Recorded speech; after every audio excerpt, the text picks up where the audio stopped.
It was the largest fish our Earth had ever seen, and its bite was strong enough to crush a car. The largest of its teeth found was the length of a remote control. It consumed about 2,500 pounds of food a day. That's like 3,300 cans of tuna for you. The earliest Megalodon fossils are from about 20 million years ago, but you won't see its skeleton, and that's because the mighty Meg had no bones. A skeleton made from bones gives most animals their body shape and strength. Sharks, though, come from the same subclass as rays, skates, and sawfish and have cartilage instead of bones. Cartilage is a tissue that is softer and more flexible than bones, but it's still tough enough to shape the body and protect the internal organs. Some areas are more flexible, since cartilage is weaker, and some, like the shark's head, are much tougher thanks to calcified cartilage. Their snouts, though, are made of really soft and flexible cartilage to work like a bumper in case of a collision with some dangers. Who knows if they'd be able to do all this with a heavy skeleton? Plus, cartilage makes their jaws more flexible, and they can open their mouths much wider than they would with a jaw made of bone. Our hero, Meg, was no exception, and it had the strongest bite of all living creatures, which was also made possible by a skeleton made of cartilage. Sharks take full advantage of their cartilage. It helps them swim and turn fast while hunting. One drawback of this type of skeleton is that it was really tricky for scientists to establish the shape and size of Meg. Normally, they would do it using fossilized bone skeletons or their parts. With Meg, they had to guess based on the teeth they found and comparisons with living relatives. A more recent 3D computer model was based partially on scans of a preserved spine discovered in the 1860s. The model showed that Meg was bigger, faster, and even hungrier than scientists had previously thought. Looks like an average Megalodon was 52 feet long. That's slightly bigger than the height of the Hollywood sign and weighed 10 times as heavy as an elephant. There were also much bigger creatures. Scientists still aren't sure how the Megalodon got this size. The fact that there were bigger and smaller Megs probably has to do with a little something called Bergmann's rule. It says that the temperature of the surrounding environment affects the animal's body size because they either need to conserve or shed heat. The Megalodons that reached cooler waters probably needed more body weight to make sure they survived in low temperatures. Those living in warmer waters had to be smaller to avoid burning up. If the researchers were correct in their calculations, it also means that Meg reached a cruising speed of over 3 miles per hour, which is much faster than other sharks. The still-living great white shark can cover a distance of nearly 7,000 miles without stopping, which is 9/10 as long as the diameter of Earth. It looks like the Megalodon could have gone much further. Megalodons managed to survive on our planet for nearly 70 times longer than humans have. They were roaming the oceans for around 20 million years, and you could see them pretty much anywhere except near the poles. Scientists discovered the most northern fossils off the coast of Denmark and the most southern in New Zealand. The reason why there were no Megalodon teeth found in Antarctica is most likely that these adapted to only warm tropical and subtropical waters. The younger ones like to keep to the shores, while full-grown adults preferred coastal areas, but they could easily move into the open ocean as well. When our planet went through a period of global cooling and drying, and the seas began to freeze around 3.6 million years ago, there was less and less room for Meg to thrive. Much of their prey, like smaller whales, seals, and sea turtles, disappeared or relocated to waters that were too cold for our hero. And at the same time, the number of its natural competitors, like smaller predatory sharks, like the great white shark, and whales, increased. This shifting food chain dynamics could have been even more dangerous for the Meg than the cold ocean water. You're used to seeing them on the big screen as heartless monsters, but these huge sharks were actually loving and caring family guys. Scientists discovered several Megalodon nursery areas in Florida, Maryland, Panama, and off the coast of Spain. It looks like they gave birth to their young in shallow water environments. Then, little Megs would stay there with adults protecting and raising them until they were ready to fight off predators. The mighty Meg had 276 teeth in 5 rows in its mouth. Similar to other sharks, it was fast in replacing its worn-out or lost teeth. With 4 or 5 rows of teeth in its mouth, it basically acted like a conveyor belt, able to grow back damaged or missing teeth. This means that an adult megalodon probably would have grown several thousand teeth throughout its lifetime. Although the great white shark is often mentioned as Meg's closest relative, they'd hardly be distant cousins. The ancestors of today's great white existed at the same time as the Meg, but they weren't best friends and even rivaled each other. The great white shark wouldn't win in a head-to-head fight with a Meg, but it was a better hunter using its smaller size and agility to snap up the giant's prey quickly. This only left the bigger fish and whales for the Meg, but its food supplies began to run out as the whales swam to the cooler new seas. Rather than a great white, the Megalodon is more like a modern bull shark. It had a short snout, a flat lower jaw, and huge pectoral fins to support its massive weight and size. We also speak of Meg as an extinct giant, but can we be 100% sure it isn't hiding somewhere as we speak? After all, we've only explored 5% of our oceans altogether.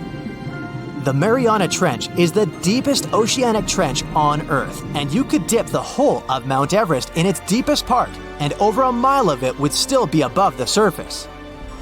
If a megalodon or two needed a place to hide, that would be the perfect spot. It wouldn't be the coziest place to live, though, with its cold water and total darkness. Plus, the pressure there is 1,000 times stronger than at sea level. So, if a Meg really were hiding down there, it would have serious issues with its teeth, because calcium would dissolve under that pressure.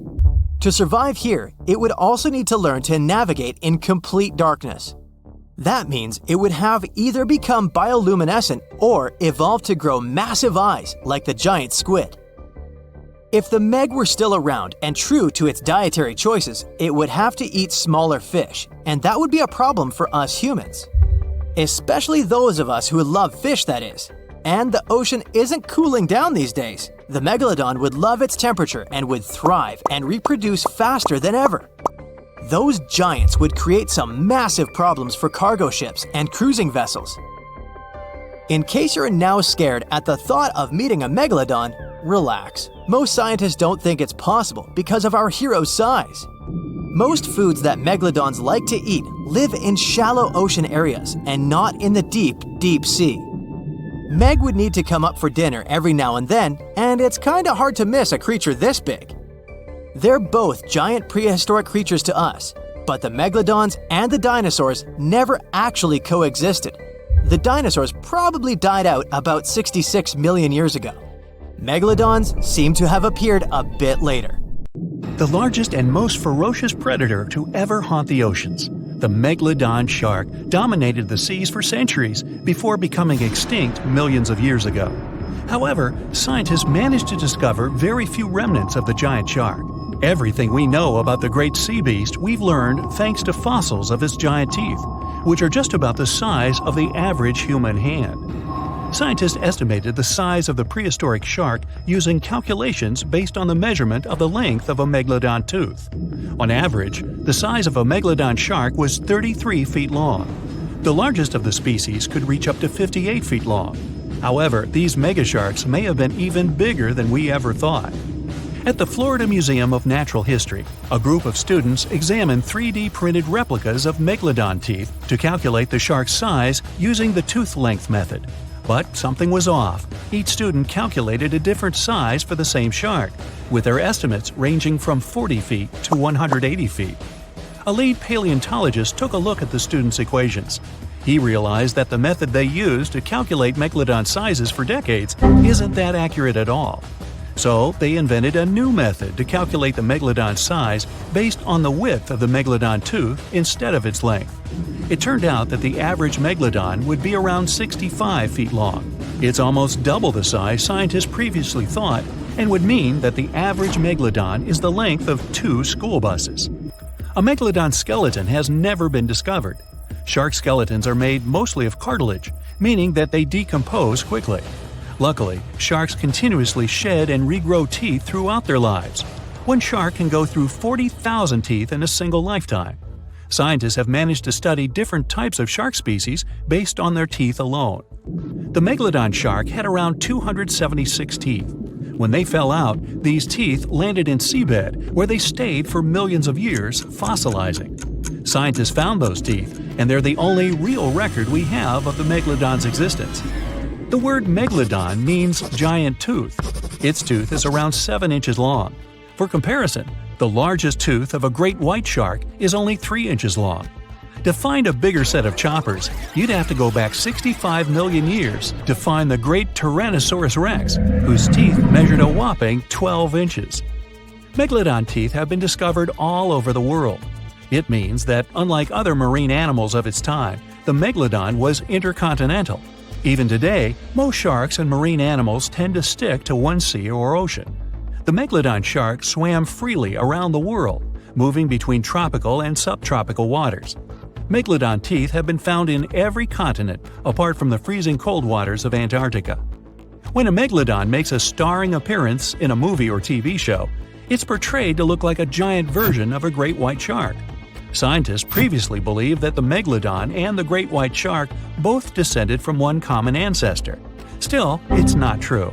In fact, it's more likely that the Megalodon was the arch-enemy of the great white shark's ancestor, the broad-toothed mako shark. That means Megalodon wouldn't have looked so similar to the great white after all. In reality, the Megalodon would have a shorter nose than the great white, along with longer pectoral fins to give the giant shark a stockier and more threatening build. Not only was the Megalodon the largest shark in the world, but it was also one of the biggest fish ever to exist. An apex predator of this size would have needed a huge diet to keep it moving. The Megalodon would have eaten 2,500 pounds of food every day. The Megalodon diet consisted of larger species of fish, dolphins, and even other species of sharks. Ancient fossilized whale bones with cut marks of Megalodon teeth have been discovered.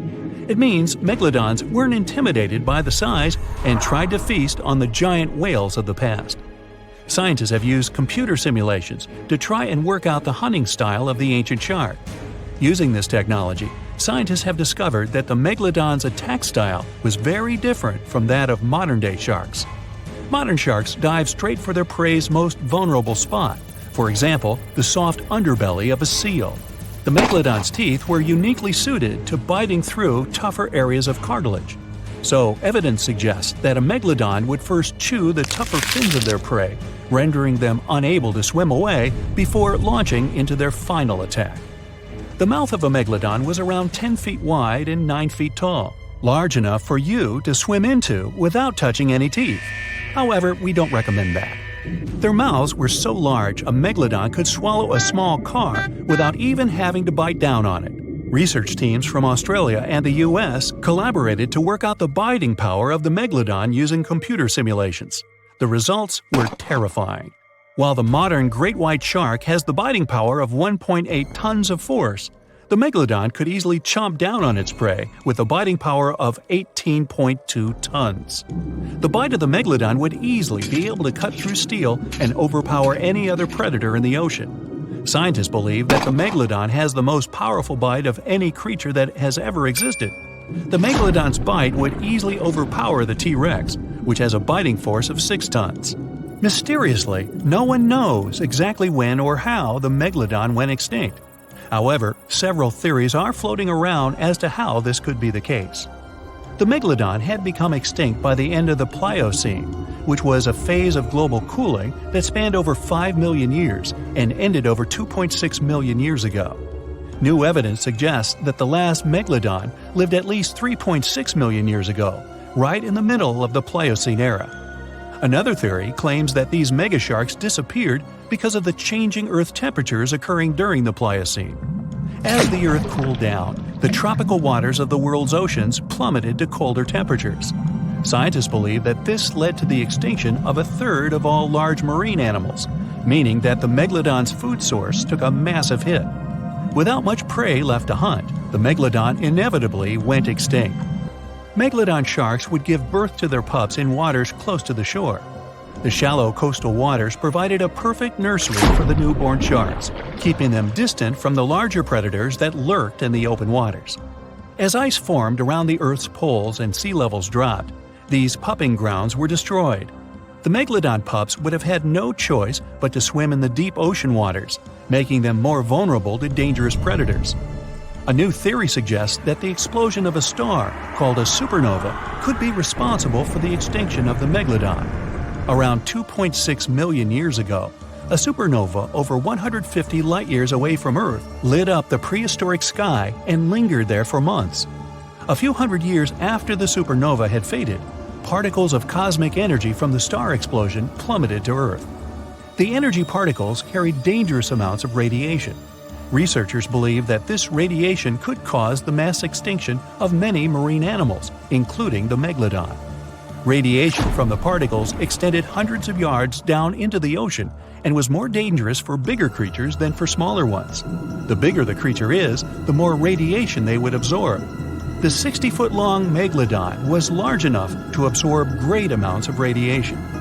Some people believe that the Megalodon is still alive today, lurking at the depths of the ocean waters. But it's unlikely to be true. Megalodons are a warm water species, which means they would be unable to survive in the cold waters of the deep ocean. Most of the Megalodon's potential prey live in shallower waters, meaning there would be very little for the Megalodon to eat at a deep sea level. Simply put, if there were an animal as big as the Megalodon still living today, we would have spotted it by now.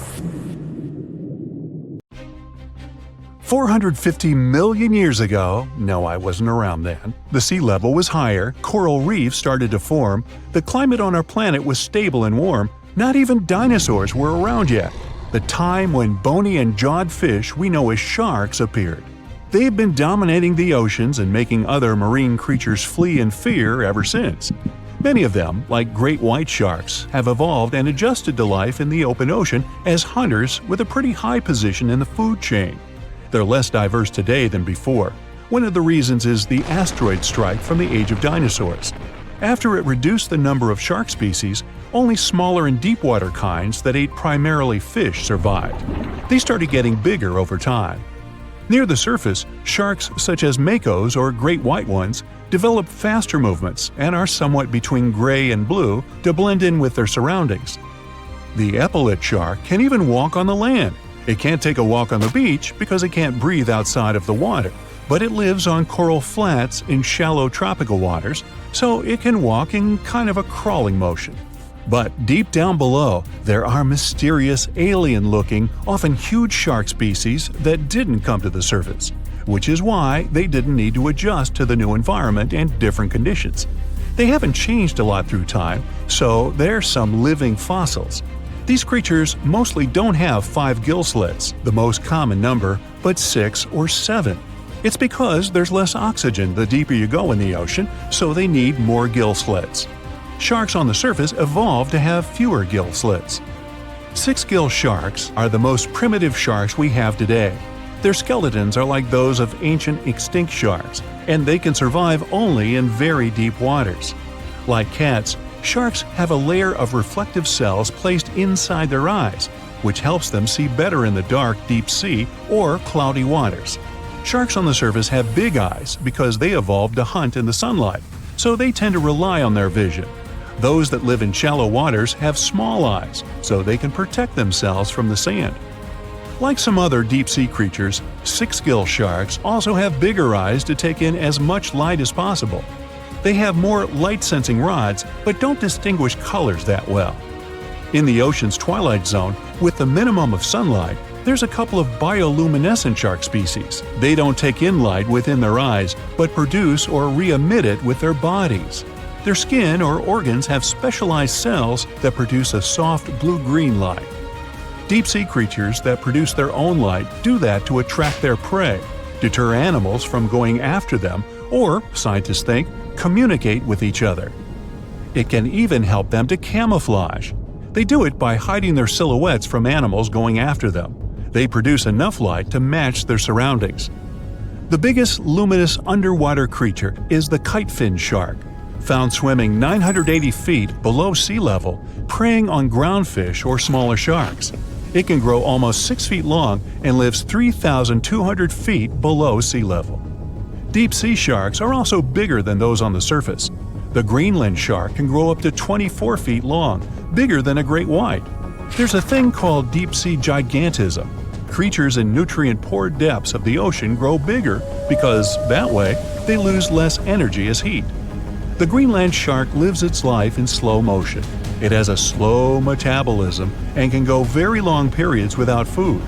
With their slow pace, they evolved to live up to 500 years at depths of 7,200 feet.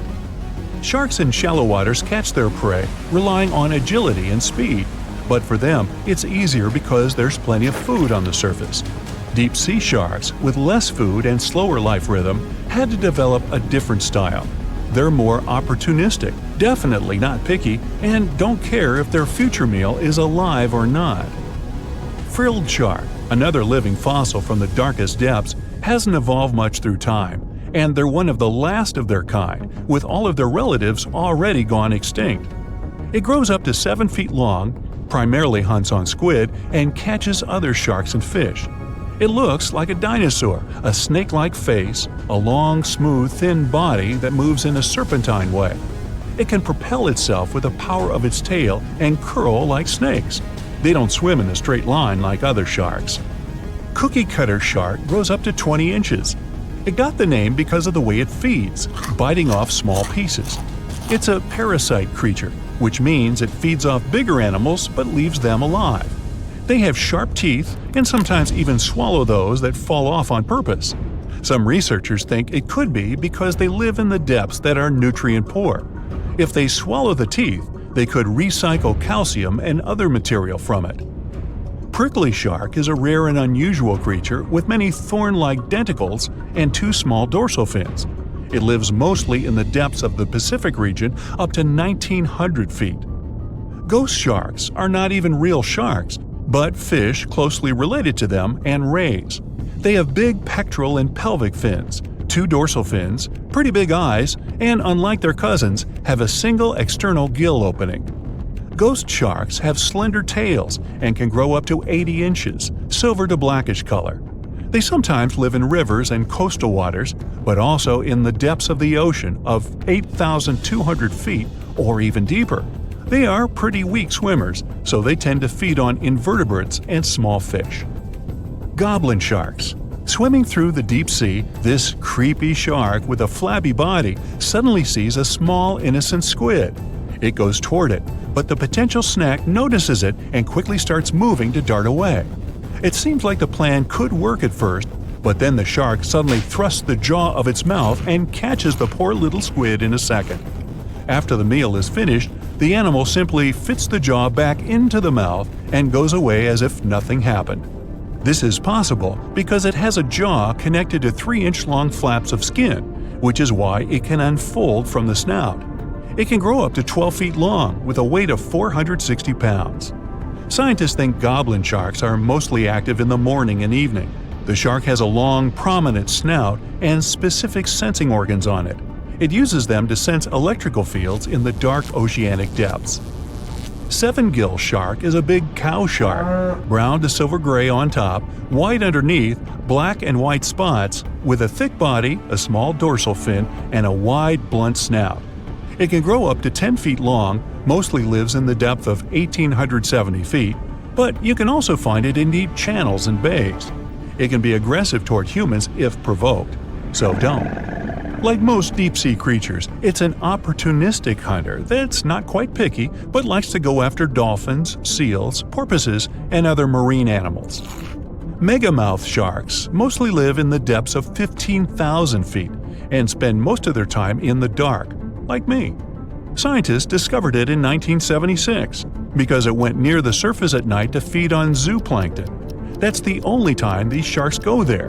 During the day, they return to their quiet, dark, and mysterious depths. They are filter feeders, which means they keep their mouths wide open while swimming, so they filter the planktons they like to eat. There are organs that produce light inside of their mouths, which attracts potential prey, such as pelagic crustaceans. These sharks live in the deep parts of the ocean, but you can rarely find them below almost 2 miles. Scientists think some other stronger bony fishes outcompeted them. Deep parts of oceans became oxygenated around 70 million years ago, and sharks have been around way longer. But bony fishes adjusted and adapted efficient ways to use oxygen, while sharks were slow with adaptations, so they lost. Also, oceanic depths are way colder, which is challenging for fish and the rest of cold-blooded animals because the speed of their metabolism widely depends upon the external temperature. Some sharks have an eerie ability to spit out their stomach and then pull it back into place. Well, that would be handy. Most sharks eat huge amounts of food, but the problem is they can't digest everything they've gulped down. So they need a way to get rid of such stuff as sea turtle shells and beaks, bird feathers and bones, lobster claws and whatnot. And then these amazing creatures willingly barf up their whole stomach, along with all the contents. After the shark is done, it pulls its main digestive organ back in, and the entire process usually takes no more than a second. Some shark species, like great whites or mako, have a special eye-warming system. Their retina heats up their eyes and brain. This not only helps them detect movement better, but also improves resolution. As for the mako shark, this species often travels vertically across different temperatures. Unlike most people with only one movable jaw, sharks can freely move both their lower and upper jaws. This allows them to get a better grip on their meal and chew it up faster and more thoroughly. That's comforting. Sharks give birth to a large number of little ones at once. It depends on the species, of course, but let's say the blue shark is famous for producing more than 130 pups at a time. Great white sharks have a more powerful bite than most jungle cats. A 20-foot-long underwater hunter can produce a force of more than 4,000 pounds per square inch. And that's a bite 4 times stronger than that of a lion or tiger. People, with their measly 150 to 200 psi bites, aren't in the running whatsoever. Swell sharks defend themselves by swallowing huge amounts of water. Then the shark's body becomes twice its normal size, and this scares potential danger away. Sharks can grow more than 50,000 teeth during their lifetime, but not all of their teeth are the same. The strongest and most massive ones are at the front, and those closer to the back are smaller and not so powerful. But if the front teeth are damaged, these weaker ones can replace them. It's possible because sharks' teeth aren't as deeply rooted as humans and can move. Shark skin has the same feel as sandpaper. It's made of teeny, teeth-like scales. They point towards the animal's tail. This helps to reduce the friction that occurs when sharks move through the water. Whale sharks have extremely thick skin. In some places on their body, it can be 6 inches thick. It's one of the toughest in the animal world. Scientists have to make loads of effort if they want to get this creature's blood sample.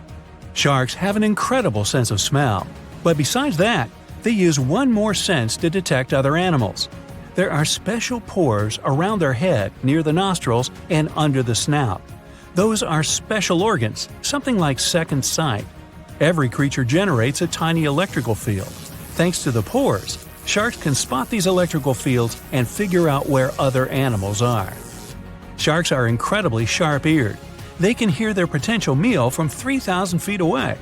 They can also catch low-frequency sounds, like the ones produced by a fish's contracting muscle tissue. Sharks have been around for more than 400 million years. It means they've lived through 4 out of 5 mass extinctions. This makes them way older than Mount Everest, humans, dinosaurs, and even trees. These creatures go back to the period when coral reefs were just beginning to form. Some shark species can jump out of the water, like the great white shark or the basking shark. They're known to leap for more than 8 feet up into the air. Thanks to this maneuver, they can catch such animals as seals or seabirds. But unless you're in South Africa, you aren't likely to see sharks jumping out of the water. Shark skeletons are made of muscle and cartilage, which are lighter and twice less dense than bones. This makes sharks more flexible, which allows them to make sharp turns when they're chasing other animals. Hammerhead sharks have a weirdly shaped head for a reason. Thanks to it, these creatures have incredible 360-degree vision. Their eyes are tilted a bit forward, and it allows them to have an overlapping field of view. The goblin shark's terrifying jaws are attached to elastic ligaments. They can unfold from the animal's snout for up to 3 inches. It allows the animal to catapult its mouth forward to catch other marine creatures. Sharks don't sleep as you do. Some species have to keep swimming all the time. Otherwise, water will stop flowing through their gills and they won't be able to breathe.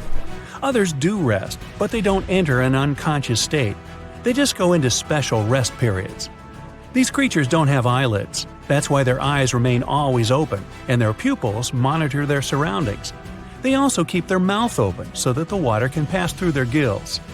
Sharks can travel remarkably long distances without needing any rest, all thanks to their bizarre sleeping pattern. For example, great whites can swim distances of more than 2,000 miles without stopping to eat or rest. How come these creatures don't starve? They draw on the fat stored in their livers. By the way, this organ can compose up to a third of the animal's body weight. Contrary to popular belief, sharks do not and cannot swim in reverse. Their tails propel them forward, and their pectoral fins help them to keep their balance and turn. It means that, anatomically, these animals can't move in any direction other than forward. Sharks have no vocal cords. They can't produce sounds to communicate with one another or express their emotions. That's why they have to use body movements, like twisting their bodies or flipping over. Sharks live in all of the world's oceans, but several species also inhabit freshwater rivers and lakes. For instance, bull sharks have been found in tropical rivers. They're also known to be able to swim between fresh and salt water. The smallest shark out there is the dwarf lantern shark. This unique creature doesn't grow longer than 8 inches, but the shark makes up for its tiny size in other ways.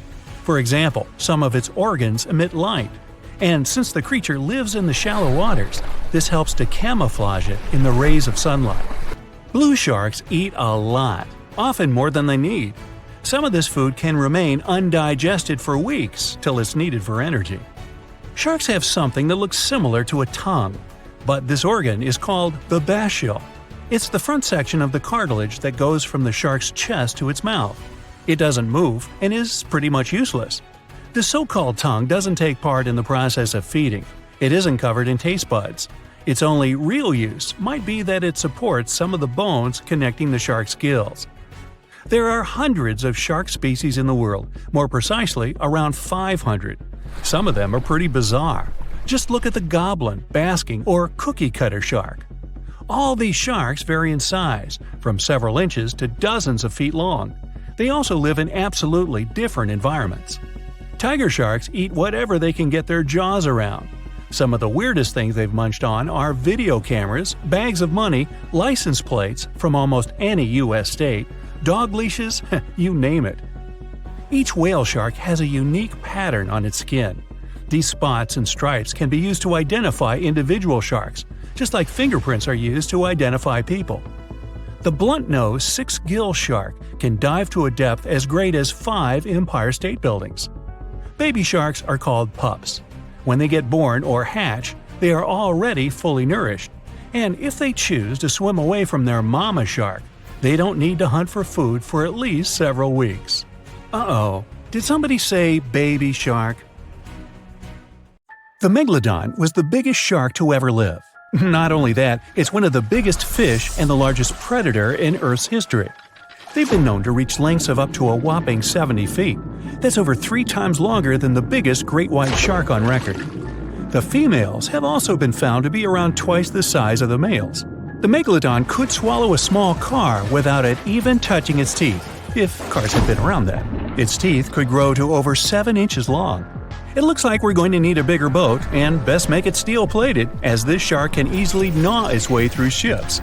The underwater terror could bite a ship clean in half, with the highest bite force ever calculated for any animal, living or extinct. The force of its ferocious bite was up to 40,000 pounds. That's around 108,000 times the strength of a human's and 10 times the force of a modern crocodile's bite. Its chomp is so strong that it makes the T-Rex's bite look about as powerful as my granny's after she's taken her dentures out. In fact, the Meg was so big and powerful that it had no natural predators. It was the uncrowned king of the seas, swimming freely from ocean to ocean. This cosmopolitan creature was found all over the world, from America to Europe and Australia to Japan, assuming there were countries back then. Meg fossils have been found on every continent except Antarctica. Everybody skips Antarctica. Science tells us that the Megalodon went extinct over 3.6 million years ago. But could they still be alive at the deepest depths of the ocean? Only around 80% of the ocean has been explored, and its deepest point, the Mariana Trench, is over 7 miles down. So who knows what's lurking at the bottom? If you did manage to make it down, it is unlikely that you'll run into a Meg, though. The sharks, like us, preferred warmer coastal waters. Deep ocean living would be too cold for the beasts, and food would be scarce. Their entire bodies would also have to evolve to avoid being squished by the enormous water pressure down there. It's unlikely they're still around, but not impossible. Some good news, if you do run into one, is that the shark is pretty unlikely to eat you. You are way too small a meal for the Megalodon, even if you have a couple of friends with you. This guy eats whales that are over 50 feet long. If you're having a beach party, though, it's a different story. In a beach full of swimmers, the shark very well might creep up, scooping several humans into its giant mouth without even chewing. But wait, let's rewind. How does the shark take down a 50-foot whale? It first bites off its fins, making the whale unable to swim away. It then casually munches it down piece by piece. Because of their size, sharks had to consume over a ton of food every single day just to sustain themselves, like me. All that food made the Megalodon extremely heavy. They range from anywhere between 50 to over 100 tons.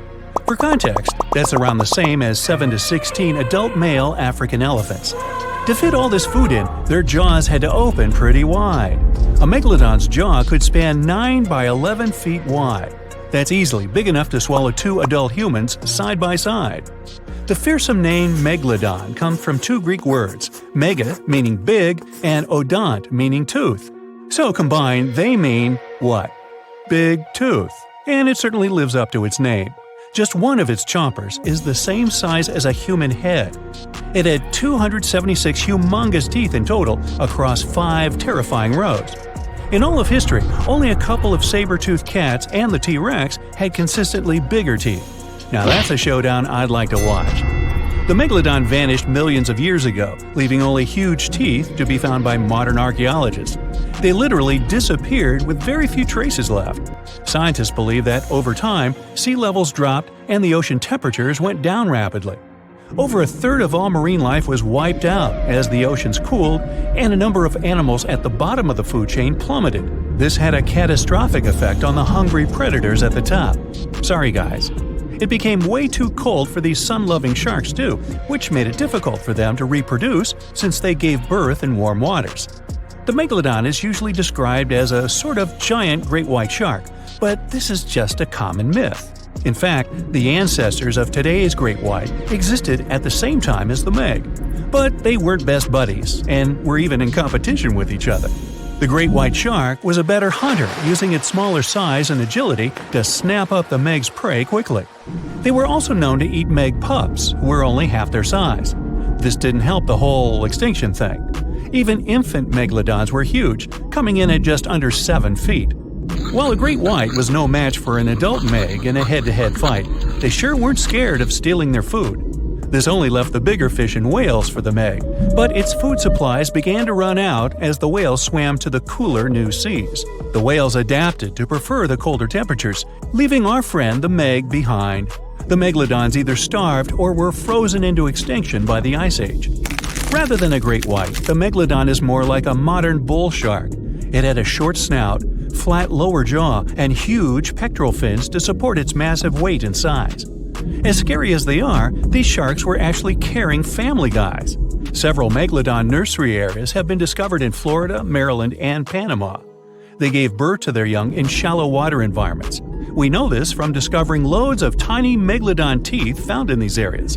Gee, I wonder if they had nannies too. But how come there are so many Megalodon teeth out there for us to analyze? Well, due to their messy, aggressive eating habits, sharks regularly lose their teeth. They lose a set of teeth every 1 to 2 weeks. That's 40,000 teeth in a lifetime. They must rake in a fortune from the tooth fairy. Because of this, their teeth were continuously raining down to the ocean floor. Luckily for us, they're also the hardest part of a shark skeleton, which is why so many teeth have survived and become fossilized. It's fair to say that the first discoveries of the Meg's teeth confused people. Early discoverers thought the Meg's teeth were petrified tongues of ancient serpent creatures. They even used to call them tongue stones. It's also a common myth that the Megalodon was around at the same time as the dinosaurs, although this would have been pretty cool. The dinosaurs were wiped out around 66 million years ago, but the Megalodons came much later. The oldest Meg fossil is only around 23 million years old, but it's tricky to pinpoint the exact date. After all, calendars weren't invented yet. They became extinct way before humans even evolved. The earliest Homo sapiens, which is a fancy name for the first humans, emerged about 2.5 million years ago. But what if the Megalodon shark didn't go extinct? Whale populations have dropped drastically since these guys were last around, so there'd be way fewer whales for them to chomp down on. Whales have also gotten a lot smarter and learned new defensive moves, making them way harder to take down. It's estimated that they ate around 12 tons of food each day. If they were still around and eating that much, they'd be forced to eat smaller fish, and there'd be barely enough big fish for us humans to survive on. The naughty Megalodons would also be able to track fishing boats and steal the fish that they worked hard to collect. It's safe to say we'd see a lot less fish in the aisles of your neighborhood supermarket. As our ocean temperatures are heating up again, the sharks would also thrive and reproduce faster than ever. There'd be more and more of these giant eating machines in the water, reducing our fish supply even more. It would also cause massive problems for cargo ships and cruising vessels. Imagine coming into contact with one of these bad boys while you're sunbathing on the deck. Even beachgoers would be hard hit. Megalodons give birth in shallow waters, so many of our favorite beaches would quickly become dangerous shark nursing grounds. Hey, where did that beach volleyball game go? They were playing just a moment ago. The giant shark that terrorized the oceans some 20 million years ago. For 13 million years, this 60-ton beast dominated the warm waters of our planet. Though, some believe that the Meg still lives in the most remote and deepest parts of the ocean. It's a hot summer day. It seems only logical to go for a swim in the sea. You're floating on your back, completely relaxed. Your eyes are closed. Your breath is even. Water's pleasantly cool around your body. A light breeze touches your face. You feel calm enough to doze off. Suddenly, something bumps into your leg. Yanked out of your half-slumber, you begin to flail until you're face-to-face with the invisible danger. Luckily, all you spot is a couple of easily recognizable fins and cute smiley snouts. Phew, just dolphins. Guess you're lucky to meet them in the wild. These amazing creatures are so close, you can touch them. You've heard people say dolphins' skin feels rubbery, but to your mind, it's more like the inner part of a hard-boiled egg. One of the animals is so close to you that its salty smell fills your nostrils. You know, though, that dolphins don't have sweat glands. It means they don't sweat and are pretty much odorless. The smell you sense comes from the water they swim in. The largest and most ferocious predator to ever haunt the oceans, the Megalodon shark dominated the seas for centuries before coming extinct millions of years ago. However, scientists managed to discover very few remnants of the giant shark.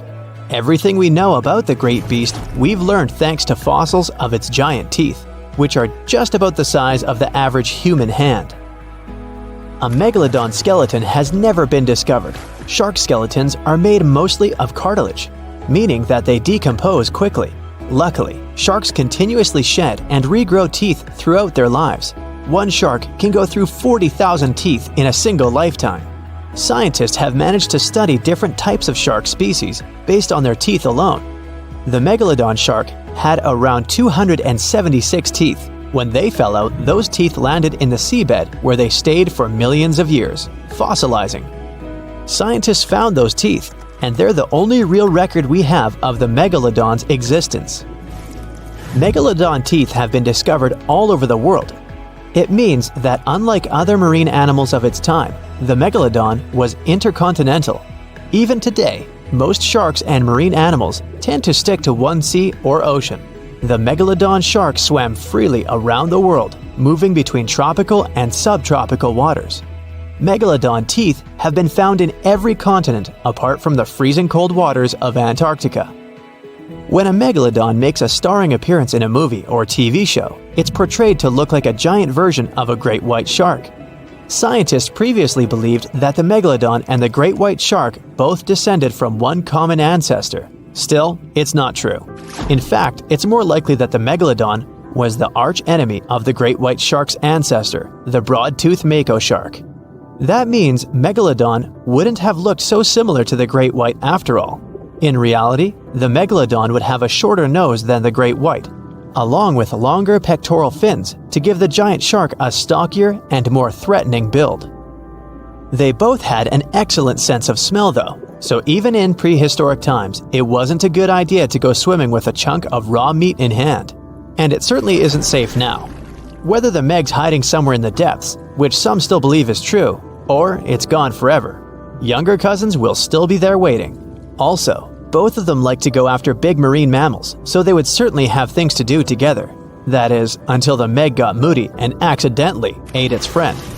You never know. These guys had a different hunting style. Great whites prefer to dive straight towards their prey and find its softest spot, like exposed legs or underbelly. Sometimes, an entire tooth would be found embedded in a bone of some bigger animal, such as a whale. Without the main parts they use for swimming, poor sea animals were then helpless and unable to escape. Yet whales were just a smaller part of Megalodon's diet. Seals, sea cows, squids, dolphins, other sharks. The good old Meg probably wouldn't say no to some random school of smaller fish swimming into its mouth either. Nothing better than a good snack after a big tasty dinner. Even those giant turtles weren't safe with their thick shells. The Meg probably took them as a dare challenge on a daily basis. Scientists have used computer simulations to try and work out the hunting style of the ancient shark.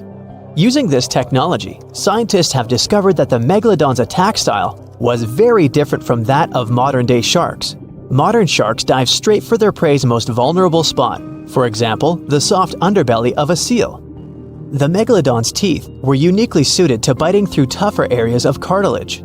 So, evidence suggests that a Megalodon would first chew the tougher fins of their prey, rendering them unable to swim away before launching into their final attack. Some people believe that the Megalodon is still alive today, lurking at the depths of the ocean's waters, but it's unlikely to be true.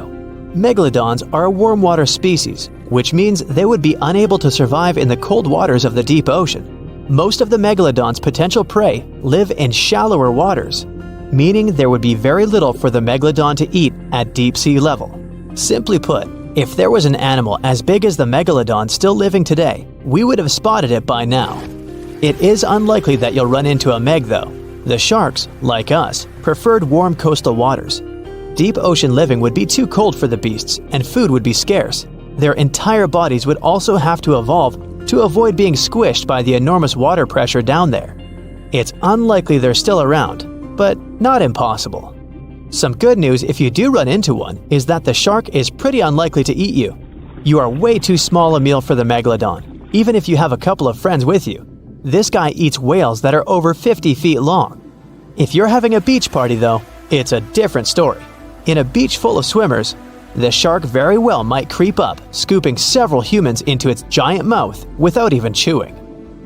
The fearsome name Megalodon comes from two Greek words, megas, meaning big, and odont, meaning tooth. Combined, they mean big tooth, and it certainly lives up to its name. Just one of its chompers is the same size as a human head. It had 276 humongous teeth in total, across 5 terrifying rows. In all of history, only a couple of saber-toothed cats and the T-Rex had consistently bigger teeth. Now that's a showdown I'd like to watch. The Megalodon vanished millions of years ago, leaving only huge teeth to be found by modern archaeologists. They literally disappeared with very few traces left. Scientists believe that over time, deep sea levels dropped and the ocean's temperature went down rapidly. Over a third of all marine life was wiped out as the oceans cooled and the number of animals at the bottom of the food chain plummeted. This had a catastrophic effect on the hungry predators at the top. Sorry guys. It became way too cold for these sun-loving sharks too, which made it difficult for them to reproduce since they gave birth in warm waters. The Megalodon is usually described as a sort of great white shark, but this is just a common myth. In fact, the ancestors of today's great white existed at the same time as the Meg, but they weren't best buddies and were even in competition with each other. The great white shark was a better hunter, using its smaller size and agility to snap up the meg's prey quickly. They were also known to eat meg pups, who were only half their size. This didn't exactly help the whole extinction thing. While a great white was no match for an adult meg in a head-to-head fight, they sure weren't scared of stealing their food. This only left the bigger fish and whales for the meg, but its food supplies began to run out as whales swam to the cooler new seas. The whales adapted to prefer the colder temperatures, leaving our friend the meg behind. The megalodons either starved or were frozen into extinction by the Ice Age. Rather than a great white, the megalodon is more like a modern bull shark. It had a short snout, a flat lower jaw, and huge pectoral fins to support its massive weight and size.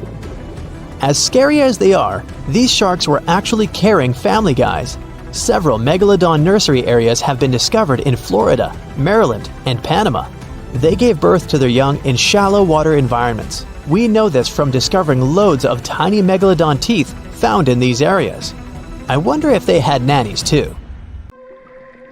So you're swimming 2 miles down at the bottom of the ocean. Don't ask me how, just play along. It's cold and the pressure is intense. No fish in sight. Then you notice a green shiny thing. It's a cookie cutter shark. Its neck glows in the dark to attract fish and other delicious treats. The shark doesn't look like much. It's small, about the size of a cat. It has brown skin and large green eyes. But looks can be deceiving. Every night, this creature rises to the surface and goes after great white sharks, whales, even swordfish. If you look closely, you'll see a round mouth with a bunch of sharp teeth in it. They don't just bite, they work kind of like a saw. This one's called a cookie cutter shark because when it sees something delicious, it takes a cookie-shaped bite out of it. These sharks have even been known to disable submarines. Wonder what flavor they are. Our next shark is about the length of a car. Only about 100 of these sharks have ever been seen, but if you met one, you'd never forget it. It has a big mouth, a huge mouth, a mega mouth, like me. It's the mega mouth shark. You could easily fit in it if you curled yourself up. They're not dangerous though, not to humans. They feed by swimming around with their mouths open, filtering out plankton and other underwater goodies. The shark has special organs in its mouth that glow, attracting little crustaceans. It swims deep in the ocean in total darkness. Probably has a great smile though. Thresher sharks also have a huge body part, the tail. It's almost half the length of the shark itself, and it looks like a helicopter blade. It's one of the few animals that hunts using its tail. The shark sneaks up on a school of fish and starts to shake its moneymaker. This freaks out some of the fish, which is exactly the plan. In a pinch, it can also use its tail to defend itself. The best thing about this shark, it doesn't attack people. The angel shark. There are quite a few types of angel shark out there, but they're more shark than angel. They're flat like stingrays, and their skin is covered with patterns that help them blend in with the seafloor. Because of this disguise, divers sometimes accidentally touch them, which isn't the best idea. They're fast and have powerful jaws. Still, they prefer the taste of small fish to you. The horn shark has 2 ridges that look like horns right above its eyes. It's definitely the grandpa of the shark world. Not aggressive, swims pretty slowly, and is up late almost every night. Its 2 favorite meals, sea urchins and crustaceans. It moves its fin on the seafloor almost as if it had paws. But don't underestimate this guy. It has one of the strongest bites of any shark. It needs those strong teeth to crush the shells of its late-night meals. And if something tries to attack it, watch out. Horn sharks have sharp spikes on their fins. The award for the ugliest shark goes to the goblin shark, and it's not even close. From the outside, it already looks kinda weird and is about the size of a pink underwater motorbike. It has a long tail and a seriously long nose. It lives way down in the depths of the ocean and loves to eat squid. It's not as fast as its relatives, but it's way more sneaky. It has a secret squid catching technique which is totally wild. The shark swims behind the squid. It's catching up, getting closer and closer, but the squid isn't slowing down, no way. It looks like the poor goblin shark won't have any lunch today. Then it opens its mouth. Its jaw is attached to folds of skin that mean it can literally throw its jaw out of its mouth. And it's a shark, so those teeth are sharp. That extra reach helps it grab its lunch, and when the meal's over, it pops its jaw back in its mouth. These sharks have been seen many times off the coast of Japan. They're actually named after the goblins in Japanese myths and fairy tales. There's only one thing out there cooler than a ninja shark. It's the ninja lantern shark. Imagine there's a tube you can slide down that takes you to the bottom of the ocean. It's too dark, you can't see anything. Suddenly, a glowing dot, moving around in the distance. It's coming closer, shooting towards you. It's a blue glowing head. Worse, it looks like this head doesn't have a body attached to it. The ninja lantern shark has black skin, so it's almost invisible in the dark. It's only the size of a human arm, but its small, sharp teeth are no joke. No one really knows why this shark glows. Maybe to attract tasty fish? Another theory out there is that it uses this light to communicate with its friends. It has friends? The hammerhead shark. These ferocious sharks can weigh up to half a ton. They live in tropical waters all over the world, and they're one of the most recognizable sharks out there. Their eyes really are located on the sides of their hammerhead. This means they can see in almost all directions. They even have special neck muscles to lift their head up and down just to see that little bit better. Their favorite food? Stingrays. You know, those flat things that swim along the seafloor, camouflaged to look like sand and bits of rock. Stingrays get by blending in with their surroundings. Danger mostly just swims by. But the hammerhead's eyes see everything. Uh-oh. Great white sharks, hammerheads, and other large sharks live for about 25 years. But one shark can live much, much longer. The Greenland shark can live anywhere from 300 to 500 years. It lives mostly in the North Atlantic and Arctic Oceans. It loves to swim deep down where it's dark, so it uses its nose to sniff out food. Since it spends so much time down there, it's figured out how to withstand the strong pressure. It's one of the oldest living, largest, and slowest fish on Earth. Just imagine, you're on an Arctic cruise and you see one of these sharks moving slowly through the freezing cold water. It might be 400 years older than you. Most sharks are omnivorous. They can go after dolphins, other sharks, crabs, sea urchins, smaller or even larger fish, hot dogs. Kidding about the hot dogs. But the bonnethead shark is a bit different. It eats algae for about half its meals.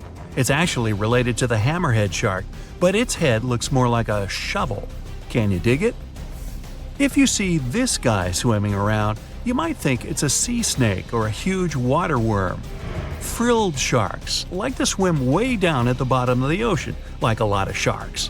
When they're chasing something delicious, they move kind of like a snake. And just like a snake, they like to gulp down their lunch all in one piece. But that doesn't mean they don't have teeth. They have about 200 nice and sharp ones. The saw shark has a long, flat, and seriously spiky nose. Those teeth on its nose never stop growing. Each tooth is equipped with electric receptors to help the saw shark feel around for nearby fish, like a ship's radar. When dinner's nearby, the shark swims up and strikes with its nose, waving it around like a knight showing off his skills. Meanwhile, you won't have time to blink if this guy floats past. Did you see it? How about now? Meet the fastest shark in the world, the short-fin mako shark. It can swim up to 35 miles per hour. That doesn't seem that quick on land, but underwater, that's fast. Slower than a cheetah, but faster than most dogs. It's warm-blooded, which is super rare for a shark. That helps it swim to cold and distant places where an ordinary shark simply wouldn't survive. The swordfish goes much faster. It can swim up to 60 miles per hour. It's not a shark, but it's still an amazing creature. In a race, the swordfish will usually come out on top, but it's not just fast, it's ingeniously fast. It has a gland next to its nose that pumps out a special oil. This oil spreads through its nose and comes out through tiny holes. This special oil is waterproof, which lets the swordfish glide through the water at high speed. It was one of the biggest creatures ever to roam the earth.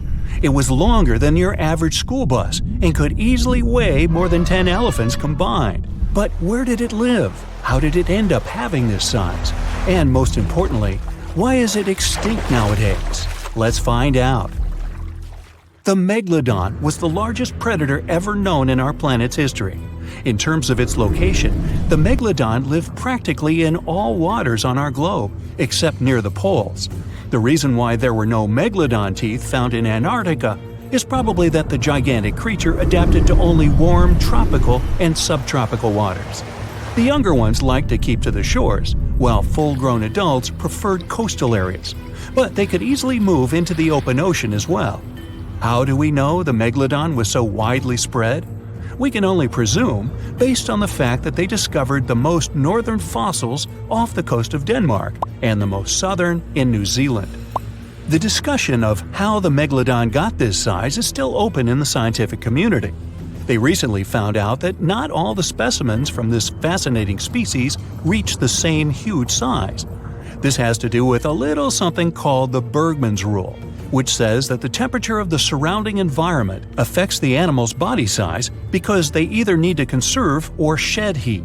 The megalodons that reach cooler waters probably needed more body weight to make sure they survived in low temperatures. On the contrary, those living in warmer waters had to be smaller to avoid burning up. But what did this enormous fish look like? Most modern depictions show the megalodon resembling an enormous great white shark. But well, it seems it may not necessarily be correct. The megalodon likely had a much shorter nose and a flatter jaw that looked almost squashed when compared with a great white shark. It also seems to have something in common with the modern blue shark: extra-long pectoral fins. They needed these to support their weight and size while navigating the planet's waters. Lastly, the lady megalodons, seem to have been about twice as large as the gentlemen. As for their offspring, even a small megalodon was enormous, at least 6.5 feet from nose to tail. How do we know that? Because specialists have stumbled upon megalodon nursery habitats in Panama, Maryland, the Canary Islands, and Florida. Even the piles of used diapers were enormous. Nah, not really.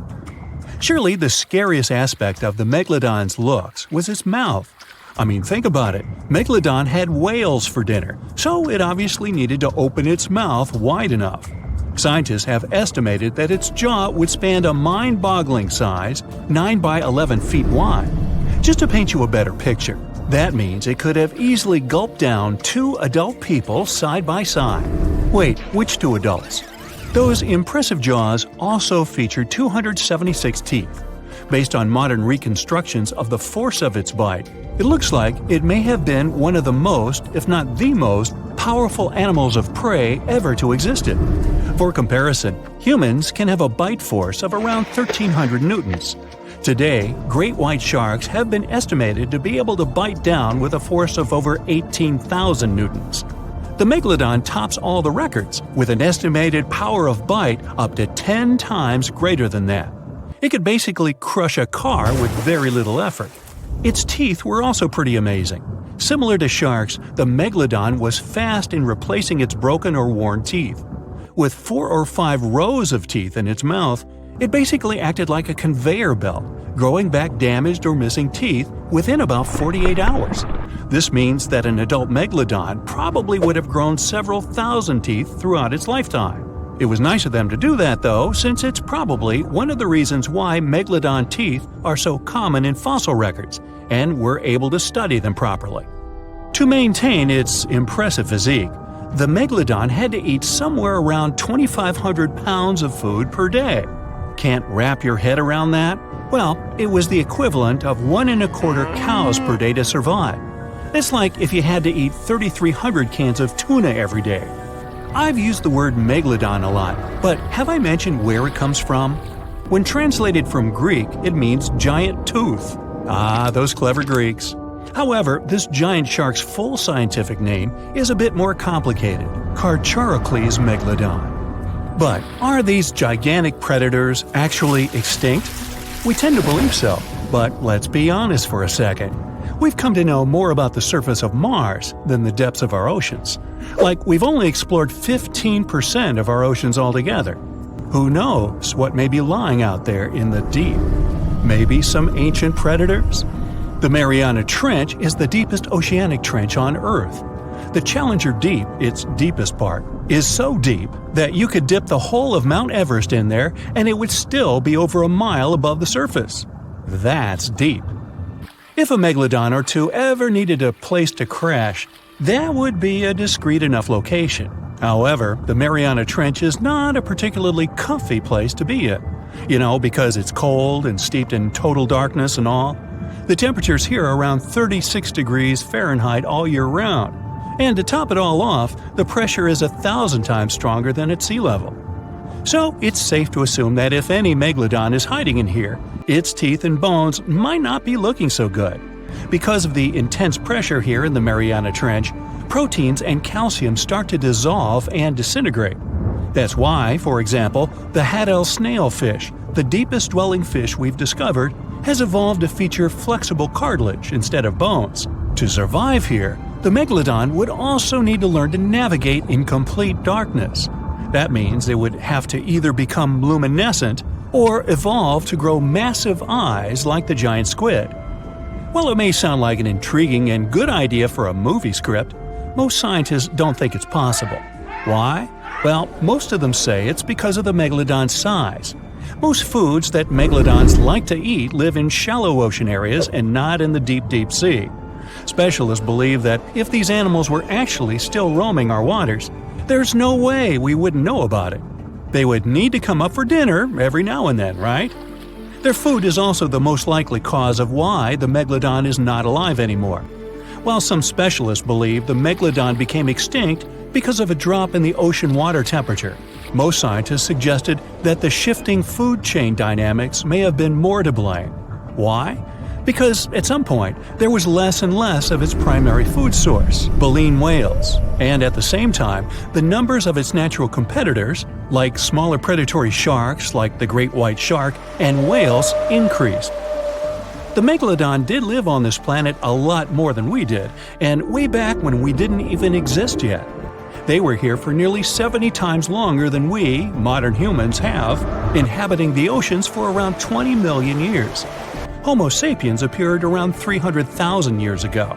The megalodon managed to survive for so long mostly because of its unbeatable size. I mean, they can make a meal out of almost everything in the sea at the time. We may think about both of them as prehistoric creatures, but the megalodons and the dinosaurs never coexisted on Earth.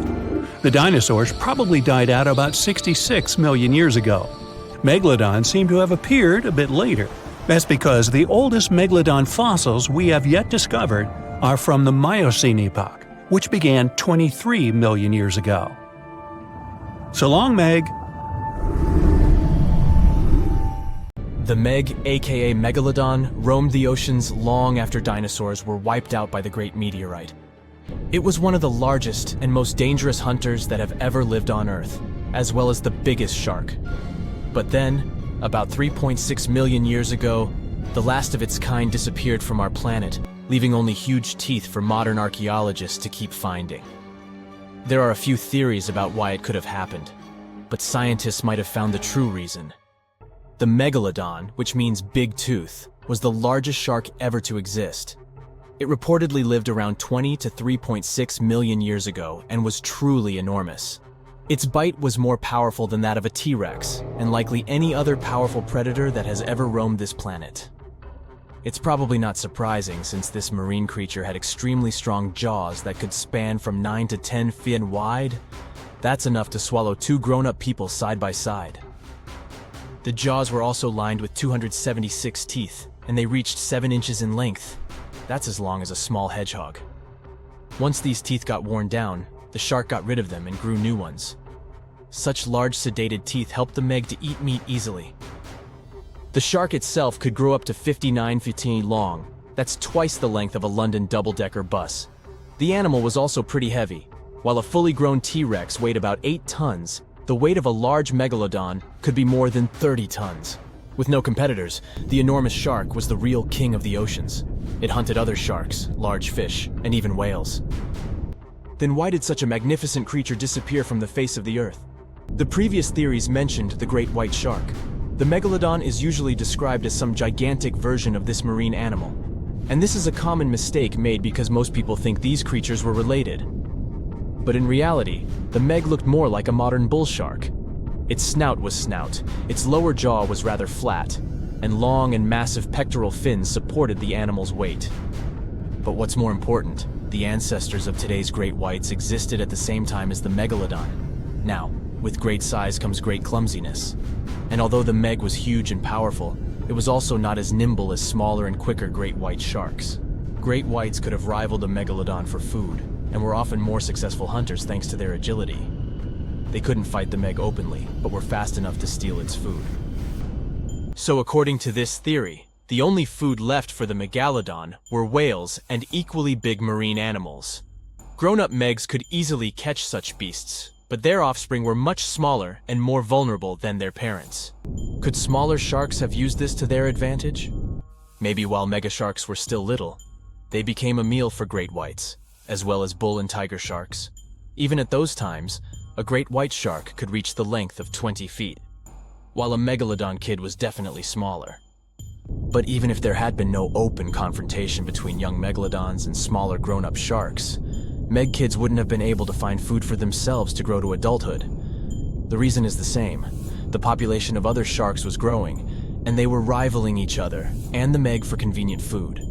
The more great whites and other sharks appeared in the oceans, the less food remained for young monster sharks. Eventually, they probably starved.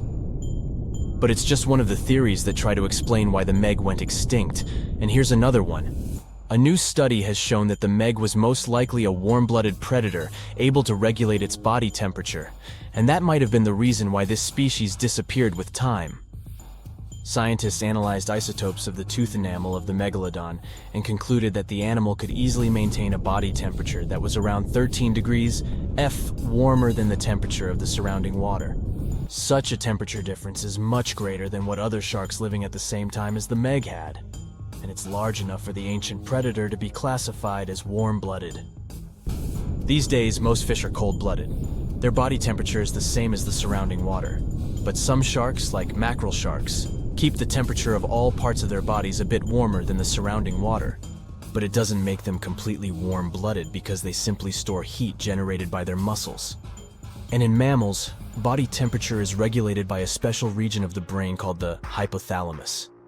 Anyway, the Meg's warmer body allowed the animal to move faster, deal with cold water better, and spread out all over the world. But eventually, it might have led to a disaster.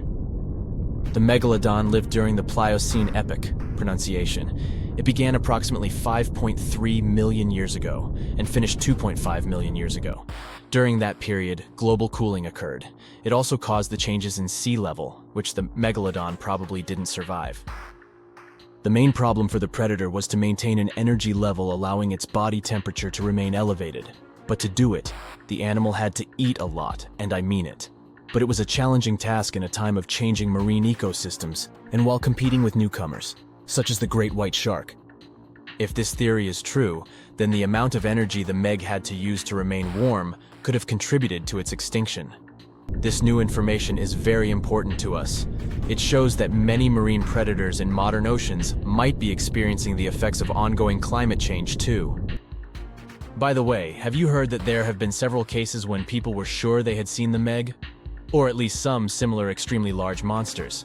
And these sightings happened relatively recently. For example, in July 1916, the New Jersey coast of the US was terrified by a series of shark attacks. They happened during an oppressive heat wave when hundreds of beachgoers tried to find shelter from the heat near the water. People described the culprit that had caused all that havoc as a giant shark, much bigger than any regular one. Since then, scientists have been debating which shark species was involved in those accidents. The most popular guesses have been the bull shark and the great white. A picture of a huge shark roaming the Pacific Ocean not far from Guadalupe Island appeared in 1999. The creature was nicknamed Deep Blue. It could be distinguished from others by a wavy pattern separating its gray back and white belly. But even though some people claimed it could be the infamous Megalodon, experts came to the conclusion it was a female white shark, the largest ever seen. The average length of a male white shark is 11 to 13 feet. Females are bigger, up to 15 or 16 feet, but Deep Blue reached more than 20 feet in length. No wonder people were confused. For the last time, Deep Blue was spotted in 2013 near the western coast of Mexico's Baja California. But look, there's another jumbo shark, and you can meet it in any part of the world. The largest specimens can reach 40 feet long and weigh about 5 or even 6 tons. Could it be, if not the Megalodon itself, but one of its relatives? Again, a wrong guess. That's the basking shark. This animal prefers subpolar seas, with temperatures not higher than 58 degrees F. Even though some of these animals do migrate to warmer places. Like whale sharks, basking sharks are harmless and don't attack snorkelers or divers. These creatures have loads of small teeth, but they don't use them when feeding. Instead, they swim with their huge mouths open and swallow plankton. A grown-up basking shark can filter nearly 2,000 tons of water per hour.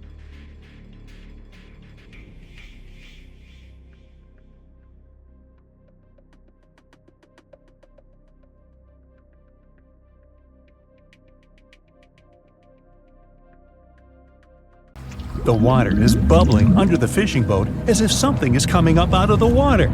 It gets closer and closer. The water seems to boil. Suddenly, you see giant jaws and glistening teeth.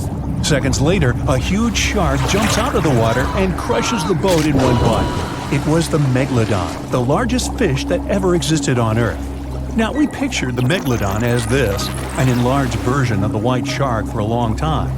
But scientists continue to argue about its appearance. So far, they agree that the image of this giant shark was wrong. Here's the data that scientists are sure of. Size, about 50 feet long. That's as big as a school bus and comparable to the length of a subway car. 8.5 times the height of an average person. Let's compare it to the modern white shark.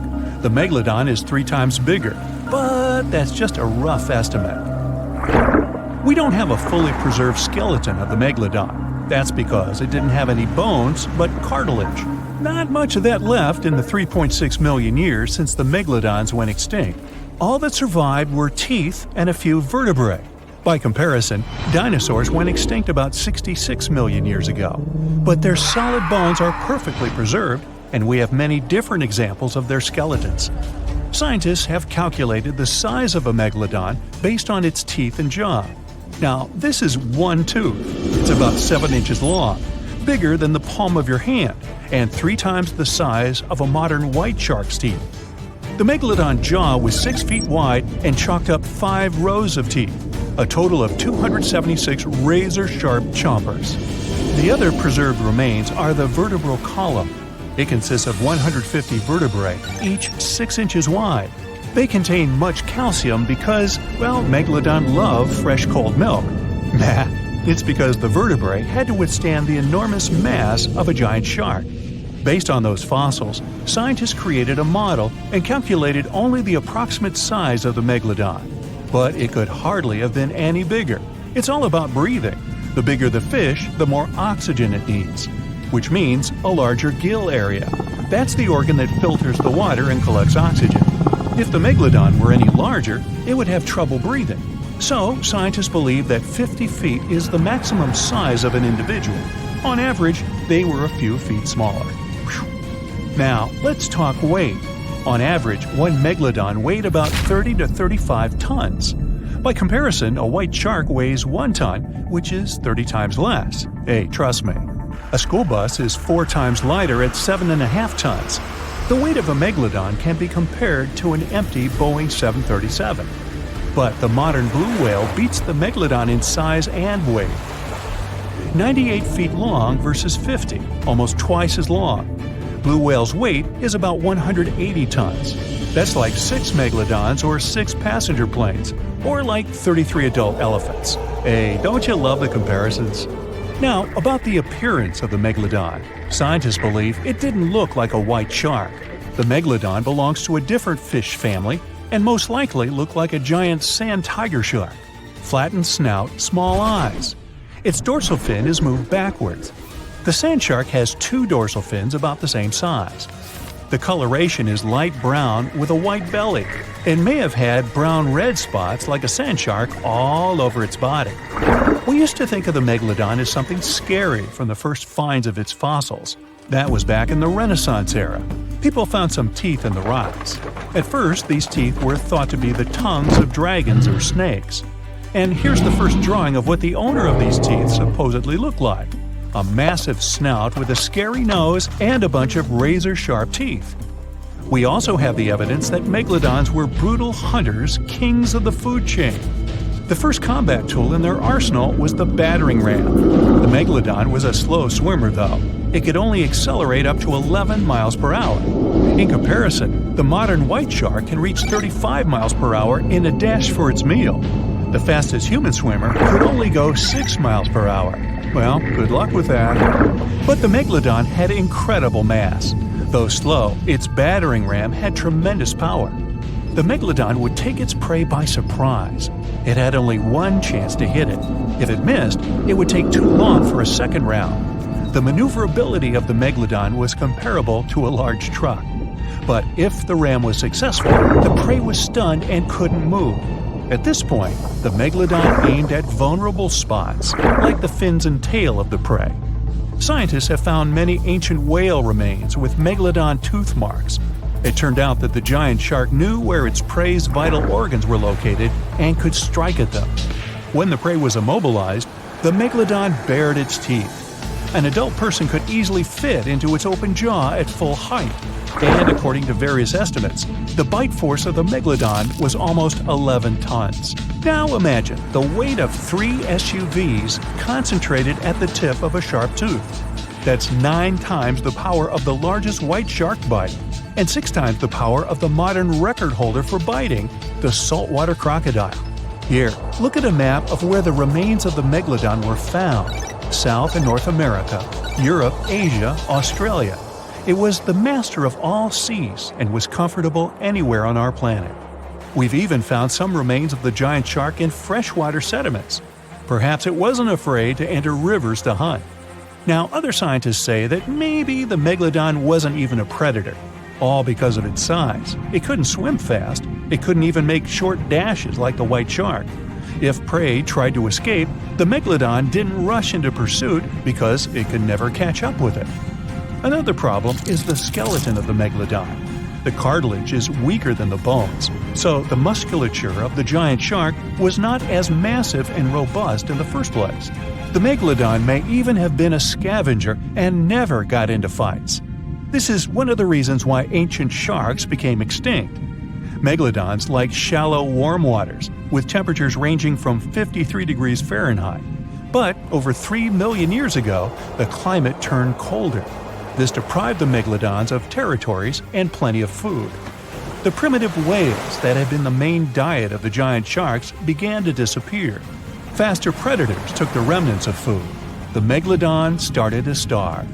In evolution, a new player entered the field, the toothed whales, ancestors of the modern killer whales. They lived in packs and had bigger brains than the Megalodon. So, over time, they started to compete with the Megalodon. They took advantage of its clumsiness.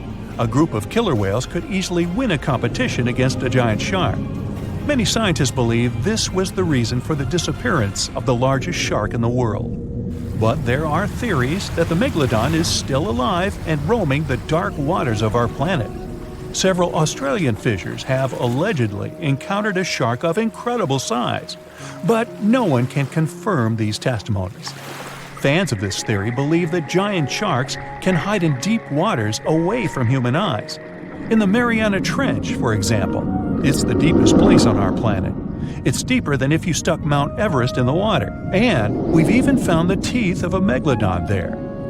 But science says that such a giant shark couldn't live in the Mariana Trench for many reasons. One, it's too cold. The Megalodon was probably a cold-blooded fish, so it had to use the warmth of its environment to survive. But the water in the Mariana Trench is cold, about 40 degrees Fahrenheit. That's because the deeper down, the less sunlight gets in there. The second reason is pressure. Every 30 feet deep increases the pressure by 1 atmosphere. That is, at the depth of 100 feet, the water presses you 3 times harder than you would feel it at the surface. The weak muscles and cartilage of the Megalodon wouldn't allow it to dive too deep into the Mariana Trench. And, most importantly, food. The farther from the ocean's surface, the fewer living organisms. Megalodons used to eat primitive whales, ranging from 10 to 20 feet. Small fish only inhabit the Mariana Trench. A Megalodon would never be able to catch one. And, judging by its size, all the Megalodon did was eat and then look for food again. Compare its weight to that of a human. The average human should get about 2,000 calories a day with an average weight of about 180 pounds. The Megalodon weighed 470 times that and needed many more calories. So, even all the fish inhabiting the Mariana Trench could hardly feed a Megalodon for even a few days. So, all these theories, of course, are not true. But still, it's just smart to be careful out there. Know what I mean? The movie Jaws came out in 1975, and since then, people have been terrified of sharks. Some people fear seeing a great white's head come out of their showers, not to mention the fear of running into one at your local pool. Of course, none of this is actually possible, but some other scary shark stuff is. Like, yes, sharks can attack boats. They probably won't sink one. It depends on the size of the shark and the size of the boat. Today, we're diving deep into the facts and myths about the sea's biggest predator. It was the year 1953. On a typical July morning, 2 fishers set out on their daily lobster harvest. They took their white-hulled dory out to sea off the coast of Cape Breton Island in Nova Scotia, Canada. Since it was the lobster season, the sea was dotted with several dories spread out across the water. But that day, something strange happened. As soon as they put the dory at sea, they noticed a large dorsal fin chasing after their boat. They were surprised to see that the shark would follow their boat's every move. For an entire week, they took out their white dory from the harbor, and the shark followed them around. Until one morning, as the men were alone at sea, the shark charged at full speed at the boat and smashed a 7-inch hole in its bottom. The boat turned over, and both men fell into the water. The shark didn't come after the men, though. Instead, it swam away and disappeared for good. To clarify, a dory is a small, fragile boat usually measuring 16 to 23 feet long. So how long did that shark need to be in order to sink it? Well, as soon as the boat was retrieved from the ocean, researchers found something interesting. One of the shark's teeth was found stuck in the hull. According to Harvard experts that analyzed the tooth, it most certainly belonged to a 12-foot white shark that weighed around 1,200 pounds. One thing intrigues scientists a whole lot. The great white didn't seem to be interested in the man aboard, but rather in the boat itself. The question is, why? Some people suppose that this great white followed the dory around because it was white, and the animal probably thought it was some big white mammal. It's not the first boat a shark has attacked. You see, sharks don't attempt to sink boats because they're mean and evil. Rather, it's due to murky waters and hard materials that make them mistake inanimate objects for their usual lunch menu. But that's not what we've learned from popular culture. In Jaws, the protagonist shark managed to poke several holes in the orca as it rammed the boat. The orca was a Nova Scotia-style fishing boat made out of wood planks. It wasn't a huge boat, so it seemed plausible that a great white could ram it. But, according to Mythbusters, that's very far from the truth. A great white swimming at its maximum speed wouldn't be able to take down a medium-sized fishing vessel. The same goes for bigger boats. Some bull sharks or great whites can turn over smaller vessels, though, like kayaks or small boats. If this happens, it's most likely because they think it's a sea mammal and nudge it before taking the first bite. No scientist can say for sure why they do this, only that it's usually a misunderstanding on behalf of the animal. The Shark Research Committee, a nonprofit scientific research organization, has documented a lot of shark attacks on inanimate objects and is trying to answer that question more thoroughly. So far, they've observed several attacks on objects such as crab trap buoys and inflatable float bags. The website has also registered 2 famous attacks on boats. The first one happened in 1959, and a shark left a tooth on the hull of a boat. Researchers later identified it as belonging to a 12-foot great white. The report of the other attack, which happened in 1989, claims that a boat was circled by a great white before the animal swam at the vessel at full speed and hit the boat several times. Of course, those who suffer the most from shark attacks and encounters aren't boats, it's surfers. As far as we know, surfers look like giant wobbly seals from the shark's perspective. According to the Shark Research Committee, there have been 41 confirmed shark attacks on surfers on the west coast of North America over the course of the last century. So, should we be so afraid of sharks after all? Let's learn more about these magnificent sea creatures. Off the top of your head, how many shark species can you name? 4, 8, 10? Well, there are over 500 species of sharks swimming in the ocean. They vary from tiny specimens, about the size of a human hand, to up to 39-foot-long creatures. The largest species of shark are actually not great whites, but whale sharks. And even those are small compared to the great Megalodon. This ancient creature that lived around 20 million years ago reached an unimaginable length of 60 feet. By comparison, that's the same as 2 to 3 buses placed one after another.